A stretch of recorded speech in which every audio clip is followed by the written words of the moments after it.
কিশোরগঞ্জের করিমগঞ্জে চালককে হত্যা করে অটোরিকশা ছিনতাই করেছে দুর্বৃত্তরা। সকালে গাছের সঙ্গে হাত পা ও মুখ বাঁধা অবস্থায় মরদেহ উদ্ধার করে পুলিশ।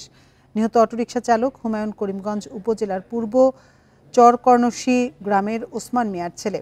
করিমগঞ্জ থানার ওসি মোহাম্মদ শাহাবুদ্দিন জানান, বুধবার রাতে রোগী আনার কথা বলে এক যাত্রী কিশোরগঞ্জ শহরের পুরান থানা থেকে অটোরিকশা ভাড়া করে করিমগঞ্জের জঙ্গলবাড়ির দিকে যান। পরে রাতে তার আর কোনো খোঁজ পাওয়া যায়নি। সকালে অটোরিকশা চালকের মরদেহ উদ্ধার করা হয়। নিহতের মাথায় আঘাতের চিহ্ন রয়েছে।